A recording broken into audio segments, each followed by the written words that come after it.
Customs কর্মকর্তা bullet বৈরাগী হত্যাকাণ্ডের সঙ্গে জড়িত অভিযোগে ৫ জনকে গ্রেপ্তার করেছে র্যাব। বেকারি চক্র বুলেট বৈরাগীকে হত্যা করেছে বলে জানিয়েছে র্যাব। রাজধানীর কারণ বাজারের সংবাদ সম্মেলনে এসব তথ্য জানান র্যাবের আইন ও গণমাধ্যম শাখার পরিচালক। তিনি জানান, চালক ও যাত্রীর ছদ্মবেশে কুমিল্লার এই ঘটনা কিভাবে ঘটিয়েছে তার বর্ণনা দেন। ২৬ এপ্রিল কুমিল্লার বিভিন্ন এলাকায় অভিযান চালিয়ে তাদের গ্রেপ্তার করা হয়। মৃতদের সহিত ভিকটিমের ধস্তাধস্তিও হয়। ধস্তাধস্তির এক পর্যায়ে অপর অভিযুক্ত জনি চাকু বের করে ভিকটিমকে ভয় দেখায়, মারধর করে এবং ভিকটিমের সাথে সংবাদ সম্মেলনে র্যাব জানায়, গ্রেপ্তার ব্যক্তিরা রাতে অটোরিকশা নিয়ে কুমিল্লার জাগরঝুলি বিশ্ব রোড এলাকায় অপেক্ষা করছিলেন। বুলেট বৈরাগী চট্টগ্রাম থেকে প্রশিক্ষণ শেষে কুমিল্লায় ফিরছিলেন। শুক্রবার দিবাগত রাত ৩টার দিকে তিনি বিশ্ব রোড এলাকায় আসেন। তখন গ্রেপ্তার জুয়েল তার গন্তব্য জানতে চান। বুলেট বৈরাগী জাঙ্গালিয়া যাবেন জানালে সোহাগ ও হৃদয় তাকে অটোরিকশায় তুলে নেন।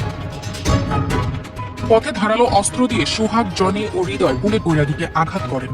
ভয় দেখিয়ে তার কাছ থেকে মুঠোফোন, টাকা ও ব্যাগ ছিনিয়ে নেন। বুলেট বৈরাগীর সঙ্গে অপরাধীদের ধস্তাধস্তি হয়। এক পর্যায়ে চলন্ত অটোরিকশা থেকে ছিনতাইকারী চক্রের সদস্যরা বুলেট বৈরাগীকে রাস্তায় ফেলে দেন। মাথা ও মুখে গুরুতর আঘাত পেয়ে ঘটনাস্থলে মারা যান তিনি। ২৬ এপ্রিল শনিবার সকালে ঢাকা চট্টগ্রাম মহাসড়কের কুমিল্লা কোচবাড়ি এলাকার একটি হোটেলের পাশে তার মরদেহ পাওয়া যায়।